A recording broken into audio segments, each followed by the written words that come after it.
앞선 10절에서 시인은 하나님께서 애굽의 장자를 치시면서 이스라엘을 인도해 내셨다라고 하면서 하나님 앞에 감사 찬양할 것을 촉구했습니다. 이제 시인은 오늘 본문 11, 12절에서 보다 구체적으로 하나님께서 어떠한 모습으로 이스라엘을 인도하셨는가를 밝히면서 하나님 앞에 감사하라라고 촉구합니다.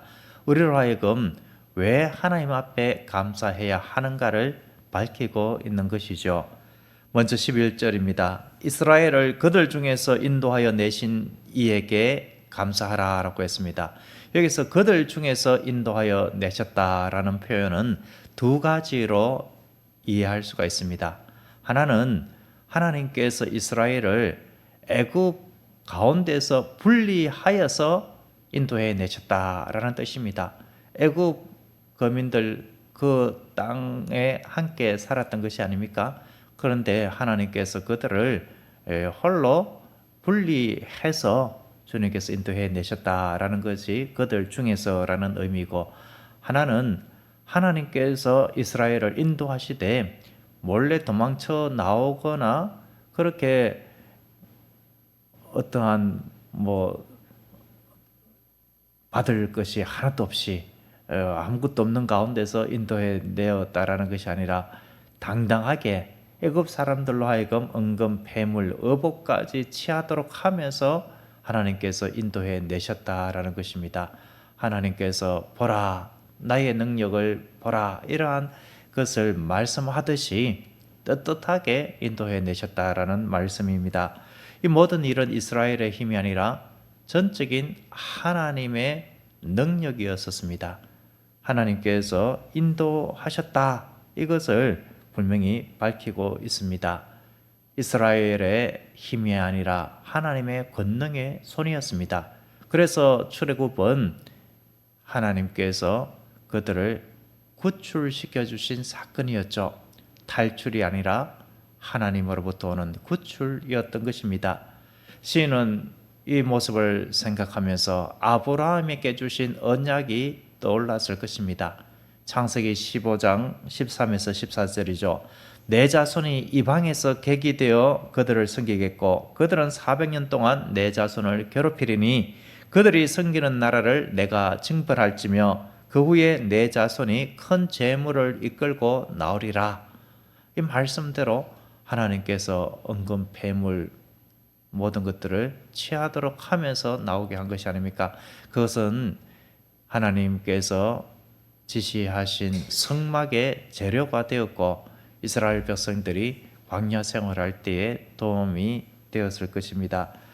약속의 말씀대로 이루시는 언약의 신실하신 하나님, 그 하나님을 회상하고 돌아보니 시인은 감사하게 되었고 그 인자하심이 영원하미로다라고 하나님 앞에 고백하게 된 것입니다.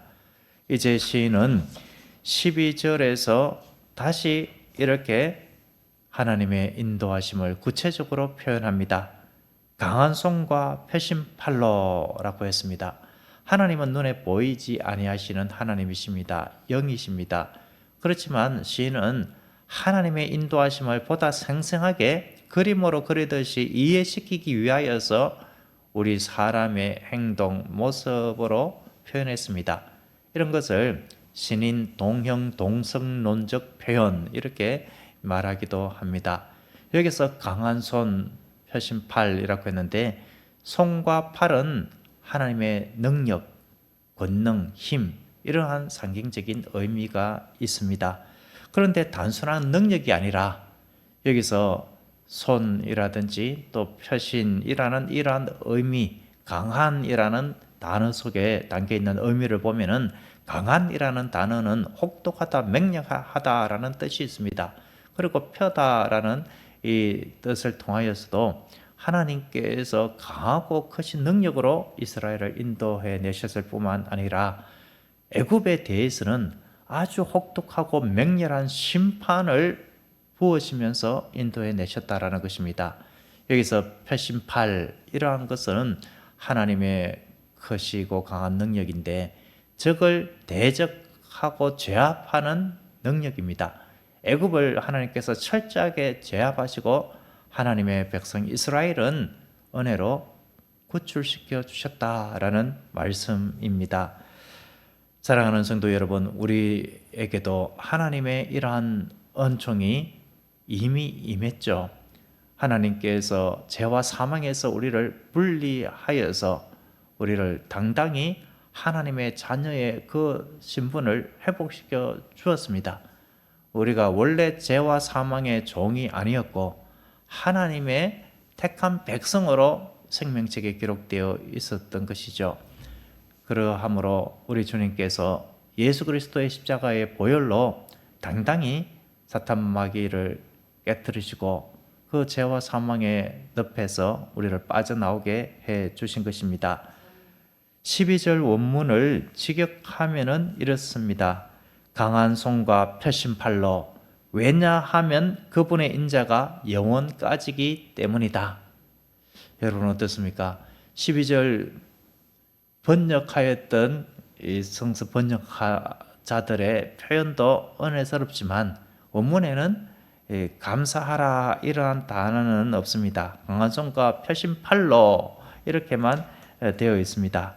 강한 손과 펴신 팔로 이 말 속에 인도해 내셨다라는 의미가 앞절 10절부터 쭉 이어서 나오니까 인도해 내셨다라고 하는 것이고, 그리고 계속해서 감사하라 이런 것들을 계속해서 통일성 있게 붙이기 때문에 감사하라 이렇게 붙였지만, 그것을 빼더라도 충분히 의미가 전달되고 그것이 빠지고 강한 손과 펴신 팔로라고만 하고, 왜냐하면은 그분의 인자가 영원까지기 때문이다 라고 이렇게 원문에 그것으로 직역을 할 때의 의미는 어떻게 더 미세하지만 다릅니까? 하나님의 인자하심, 영원한 그 사랑, 하나님의 언약을 이루시는 하나님의 신실하심, 이것이 더 강조가 되는 것이 아닙니까?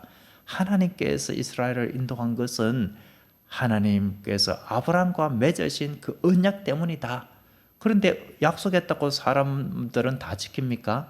내가 약속했지만 상황이 힘들면은 아이고 미안하게 되었소이다 라고 하고 어쩔 수 없으니 이해해 주기 바랍니다 라고 할 수도 있고, 이렇게 말해놓고 또 다르게 행동하는 일들이 얼마나 많이 있습니까? 그것 때문에 우리는 속상해하고 안타까워할 때들도 있죠. 그런데 하나님은 그렇지 않다라는 것입니다.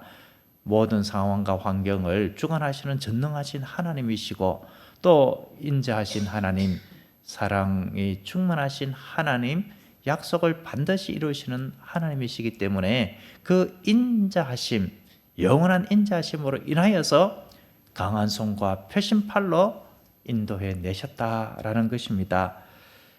하나님께서 행하신 이러한 은총, 이것이 우리에게도 임하는 것을 바라볼 때에 우리도 감사, 찬양하지 않을 수 없습니다.